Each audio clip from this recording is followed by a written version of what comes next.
নমস্কার বন্ধুরা, তপতির ঘরকন্না নতুন একটি ব্লগে আপনাদের সকলকে স্বাগত জানাই। আজ আমি সকলের প্রিয় টক ঝাল মিষ্টি কুলের আচারের রেসিপি শেয়ার করব। তাহলে চলুন বন্ধুরা, ভিডিওটি প্রথম থেকে শেষ পর্যন্ত দেখতে থাকুন। আমি কিভাবে কুলের আচার তৈরি করছি। কুলের আচার বানানোর জন্য আমি এখানে 750 কুল নিয়েছি। কুলটা আমি ধুয়ে পরিষ্কার করে নিয়েছি আগেই।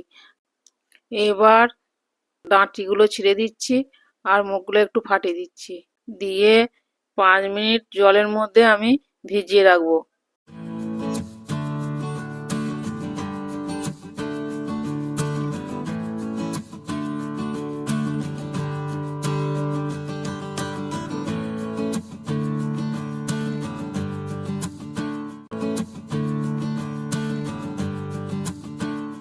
কুলের ডাঁটিগুলো সব পরিষ্কার করা হয়ে গেছে।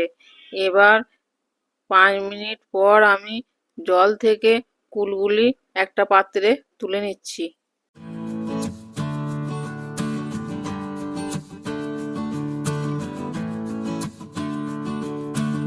কুলগুলি সব জল থেকে তুলে নিয়েছি, আর এইদিকে কুলের আচার বানানোর জন্য সব মশলাগুলো আমি রেডি করে নিয়েছি।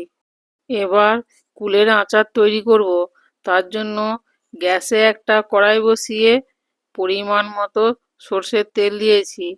তেলে 2টি তেজপাতা, 2টো শুকনো লঙ্কা আর হাফ চামচ 5 ফোড়ন দিয়ে আমি ভালো করে ভেজে নিচ্ছি 5 ফোড়নটা।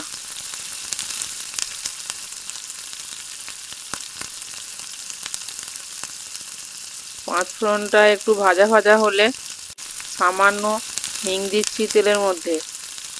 হিংটাও একটু নাড়াচাড়া করে নিচ্ছি। 5 ফোড়নটা ভাজা হয়ে গেছে। এবার ধুয়ে রাখা কুলগুলি তেলের মধ্যে দিয়ে দিচ্ছি, দিয়ে ভালো করে নাড়াচাড়া করে নিচ্ছি। মিনিট 2 মতো নাড়াচাড়া করেছি। এবার গুঁড়ো মশলাগুলো দিয়ে দেব। হলুদ গুঁড়ো 1 চামচ, লবণ স্বাদ মতো, আর লঙ্কার গুঁড়ো 1 চামচ ঝালের জন্য। শুকনো মশলাগুলো নাড়াচাড়া করে ভালো করে মাখিয়ে নিচ্ছি, দিয়ে এবার ঢাকা দিয়ে কিছুক্ষণের জন্য কষিয়ে নিচ্ছি। একদিকে কুলটা কষানো হচ্ছে আর অন্যদিকে একটা পাত্র বসিয়ে আমি গুড়টা হালকা ফুটিয়ে নেব।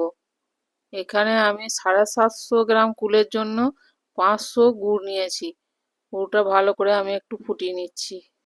গুড়টা একটু ফুটিয়ে কুলের মধ্যে দিলে আচারের স্বাদটা ভালো হয়, আর আচারটা অনেক দিন ভালো থাকবে।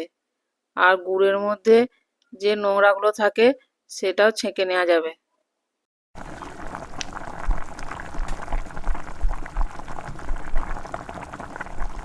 গুড়টা গরম করা হয়ে গেছে আর ওইদিকে কুলটাও কষানো হয়ে গেছে। বন্ধুরা, আমি এই কুলের আচারে একটুও জল দিই নাই। জল দিলে কুলের আচার বেশি দিন থাকবে না, নষ্ট হয়ে যাবে। কুলেতে লবণ দিয়েছি। লবণ দেওয়ার পর যে জল বেরিয়েছে সেই জলেতেই কুলটা সেদ্ধ হয়ে গেছে। এবারে কুলের মধ্যে আমি গুড়টা দিয়ে দেবো।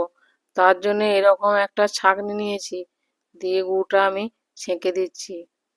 দেখুন কত নোংরা ছিল, সব নোংরাগুলো বেরিয়ে গেছে। এবার গুড়টা দিয়ে কুলটা আমি ভালো করে নাড়াচাড়া করে ফুটিয়ে নিচ্ছি।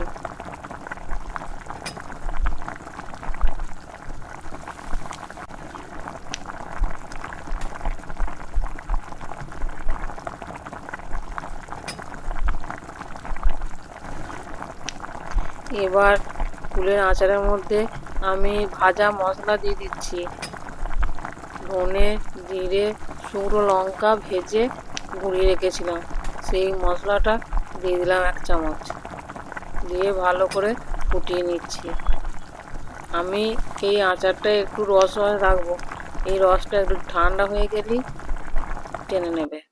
বন্ধুরা, কুলের আচার আমার একদম তৈরি হয়ে গেছে।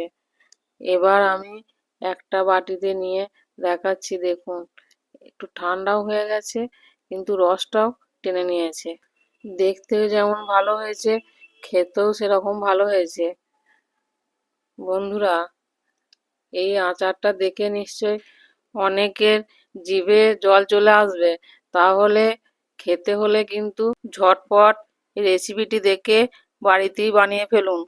আর এই আমি যেরকমভাবে বানাচ্ছি সেরকমভাবেই বানাবেন, দেখবেন খেতেও ভালো হবে আর অনেক দিনও থাকবে আচারটা। বন্ধুরা, তাহলে এইভাবেই কুলের আচার আপনারা বাড়িতে বানিয়ে ফেলুন। আর কেমন লাগলো আমার এই ভিডিওটা অবশ্যই কমেন্টে জানাবেন। ভালো লাগলে লাইক, কমেন্ট, শেয়ার, সাবস্ক্রাইব করবেন। আজ এই পর্যন্তই। আবার দেখা হবে অন্য কোনো ব্লগে, অন্য কোনো রেসিপি নিয়ে। ততক্ষণ সকলেই ভালো থাকবেন, সুস্থ থাকবেন। ধন্যবাদ সকলকে ভিডিওটি শেষ পর্যন্ত দেখার জন্য।